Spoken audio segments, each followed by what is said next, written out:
جو علم سے ہو متصف بلندیوں سے جا ملے، اٹھا قلم دوات چل دے راستائے علم۔ بسم اللہ الرحمن الرحیم۔ انسان کے ہونٹ کو عربی میں شفتٌ کہتے ہیں۔ اسی طرح مختلف جانوروں کے ہونٹ کے لیے عربی میں الگ الگ الفاظ ہیں۔ آج ہم انشاءاللہ عز و جل انہیں پڑھیں گے۔ شفۃ الانسانی یعنی انسان کا ہونٹ۔ انسان کے ہونٹ کو عربی میں شفتٌ کہتے ہیں۔ مشفر البعیر یعنی اونٹ کا ہونٹ۔ اونٹ کے ہونٹ کے لیے عربی میں مشفر کا لفظ استعمال ہوتا ہے۔ مشفر البعیر اونٹ کا ہونٹ۔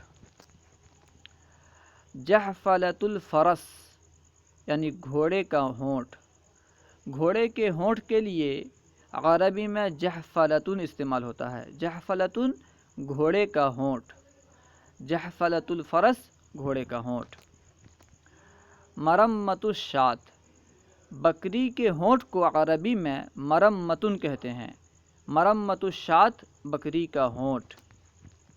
اس کے بعد ہے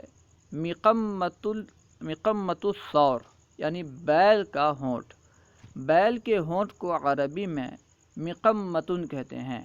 مقمۃ الثور بیل کا ہونٹ۔ انسان کے ہونٹ کے لیے شفتٌ، اونٹ کے ہونٹ کے لیے مشفر، گھوڑے کے ہونٹ کے لیے جحفلہ اور بکری کے ہونٹ کے لیے مرمہ اور بیل کے ہونٹ کے لیے مقمہ استعمال ہوتا ہے۔